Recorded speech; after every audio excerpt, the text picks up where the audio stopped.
So, community questions. We've got a really good one from Heroic. How much time do you put into making a character?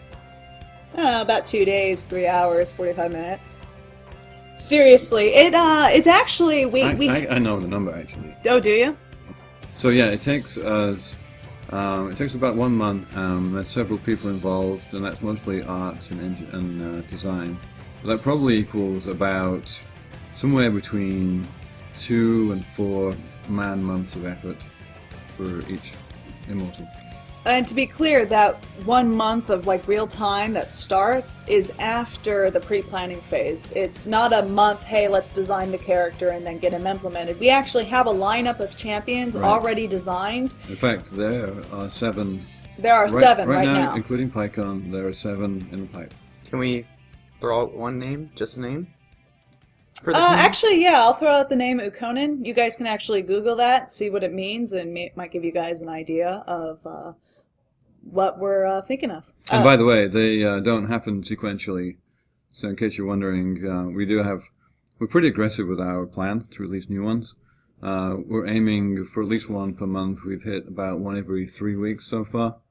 And so they do happen in parallel. So we don't work on one, finish him, start on the next one. There's multiple things happening at the same time. A common feature that has been requested quite often recently, and one that we've been working on for a while now, has been a report kick option. And this is one of the things that we wanted to talk about on this podcast, to show the community here that we read the forums on a daily basis, we try to respond to your feedback, and we try to incorporate into the game a lot of these features as much as we can to make your gameplay experience more fun. So a report kick option is important to ensure that, levers, AFKs, and some of these other feeders and other issues that players have been seeing is mitigated as much as possible. What have we been doing for this report kick option?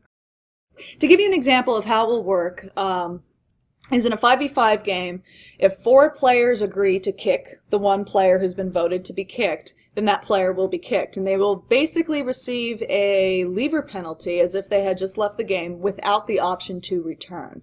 We do have systems in place to prevent abuse.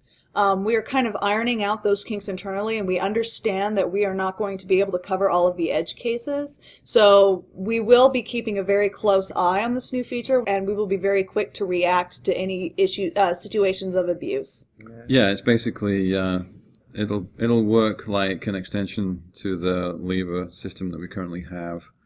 In addition to that, there'll be limits on the number of times you can be kicked before you have a longer term ban, basically, on being able to play the game. We'll give you a timeout. So in that way, you won't be unduly penalized if you happen to get kicked from a game for circumstances that may be beyond your control. But repeat offenders will definitely be sort of weeded out. And this will be important in terms of supporting players and groups for other events that we have in the future. Things like King of the Hill tournaments that are actually going on right now. Game Replays is one of the sponsors of that. They're organizing it, and there's over half a dozen teams right now that are competing against each other in a ranked ladder. And we have a couple of prizes like Petrick of coins to kind of reward the top players and the top teams. We want to make sure that those experiences are as fun as possible for other teams that just decide to get together and to play. So one of the things we do have coming online here pretty soon, there are a lot of concerns about the power level of one of our champions, Talia. And we have been working diligently to address those, so in the next few days do expect to see a patch, and hopefully there will be a great improvement to gameplay with and against that particular character.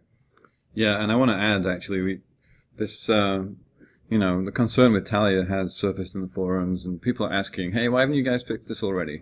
And we fix this stuff as quickly as we can, and sometimes it just takes a little time to test and balance the changes, because the last thing we want to do is rush something out that breaks, the character in a different way now. Zai's flying kick, anybody? So people often, I think, wonder why things aren't being fixed as quickly as they would like. Or at least, to let the community know, which is the point of this podcast, let them know that they are being listened to and that we are working on some of these things. It's, like you said, it just takes time. Yeah, we all read the forums every day. I know, at least on the design side, my designers are always looking at the forums. We are very, very serious about community feedback. Even though we don't react to all of it, even though we may not necessarily agree with everything that you guys have to say, our ears are always open to what your guys' opinions are. We want to make sure that we're making the best possible game for you. And that should be evident by the new moderators we've been bringing on board the past few weeks. You've probably seen a few new faces in the forums, and we have a larger support team to help you guys get the questions you want answered and the issues that you may have in the game resolved. So before we wrap this up, I did want to give a little teaser. If we're not working on making new items, we're making new characters, what else is the design team working on? I can tell you that right now we are working on a new gameplay mode. I'm not going to give you a whole lot of details other than it will be cooperative. Alright, thanks guys for listening to another Rise of Immortals podcast here. We try to make these as interesting as possible. Keep in mind that this podcast was split into a couple of parts. We wanted to really talk about a lot of stuff that has happened over the past couple of months, so we decided to, split up to make it a little bit of an easier listen. So if you missed the first couple of episodes, they will be on our YouTube page, as well as, of course, in the forums. Thanks for listening, and we will have more podcasts for you soon.